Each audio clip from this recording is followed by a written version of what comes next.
Publicado em 1932, Menino de Engenho, de José Lins do Rego, inaugura o chamado ciclo da cana-de-açúcar na literatura brasileira, com uma narrativa de forte carga memorialista e regionalista.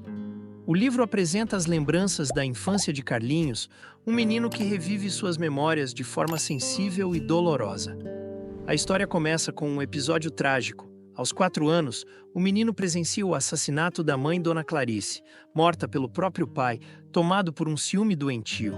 As imagens da tragédia, o corpo ensanguentado, o quarto repleto de estranhos e o choro contido de uma criança amedrontada marcam o início de sua jornada. Nas lembranças do pai, Carlinhos alterna recordações de afeto e de temor. Recorda um homem carinhoso, de olhos grandes e bigode preto, que lhe fazia vontades e contava histórias. Mas não esquece as discussões explosivas, as cenas de fúria e os momentos em que a paixão do pai ultrapassava todos os limites. Após o crime, o pai é recolhido a uma casa de saúde, onde, anos mais tarde, sucumbe a uma paralisia geral. A imagem da mãe permanece como um retrato de ternura. Mulher de voz doce, criada em colégio de freiras, pequena e muito amada por todos da casa. Sua morte precoce enche o menino de uma melancolia silenciosa. Órfão de mãe e com o pai ausente, Carlinhos é levado ao Engenho Santa Rosa, propriedade do avô materno, o coronel José Paulino, figura de respeito e autoridade na região.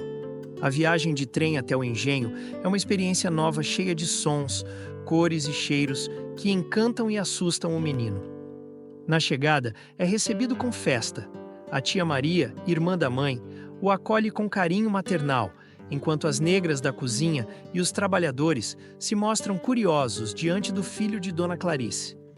O avô o apresenta com orgulho e a nova vida no engenho tem início. No engenho, o menino conhece a tia Galdina, negra idosa e míope, que, ao vê-lo, chora ao reconhecer nele os traços da filha morta. A tia Maria passa a ser sua nova mãe, cuidando de sua aparência, conduzindo-o nas brincadeiras e protegendo-o dos perigos da vida ao ar livre.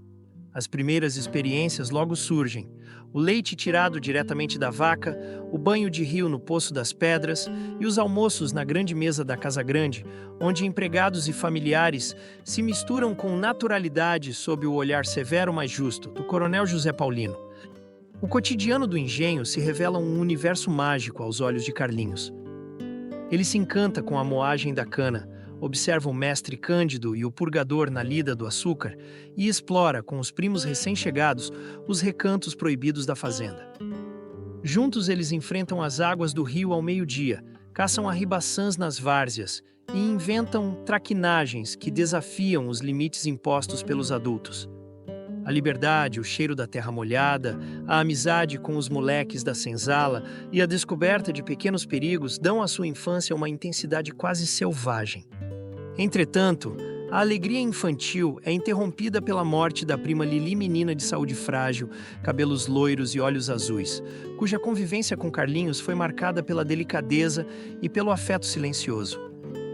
Lili adoece gravemente e sua morte deixa no menino um vazio profundo, revivendo a dor da perda materna. Ao mesmo tempo, Carlinhos inicia os estudos, guiado pela tia Maria, mas suas atenções se dispersam facilmente entre as conversas das costureiras e os relatos dos trabalhadores do engenho. A presença da tia Sinhazinha, irmã da avó, impõe um novo tipo de sofrimento ao menino. Mulher rígida, de temperamento autoritário, Sinhazinha administra a casa com mão de ferro, controla a despensa, distribui castigos e demonstra preferências que geram ciúmes e ressentimentos. Carlinhos conhece o gosto amargo da punição física ao ser duramente castigado por um incidente com seu peão. A humilhação alimenta seu desejo infantil de vingança, reforçado pelas palavras da criada Luísa, que lembra ao menino sua condição de órfão. Entre os episódios mais marcantes da infância no engenho, destaca-se a chegada de Antônio Silvino, o temido cangaceiro.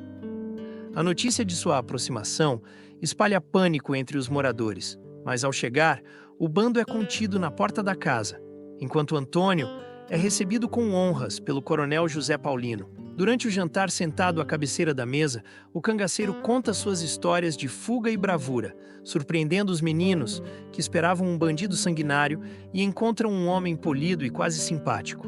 Outro momento de grande tensão é a enchente do rio Paraíba, cuja cheia arrasta móveis, plantações e animais, ameaçando a própria Casa Grande. O avô, com calma e comando firme, lidera os salvamentos, enquanto Carlinhos observa tudo com um misto de medo, fascínio e admiração. Ao final da narrativa chega o momento da despedida. Carlinhos é enviado para a cidade para estudar num colégio interno. O adeus é carregado de emoção. O menino chora, acenando da janela do trem com um lenço, vendo desaparecer no horizonte o engenho, os campos, os moleques e a infância que ali viveu. Entre lágrimas, encerra-se o ciclo de suas memórias, deixando para trás o cenário que marcou, com intensidade e dor, os primeiros anos de sua vida. Leia o livro, curta o vídeo e se inscreva no canal.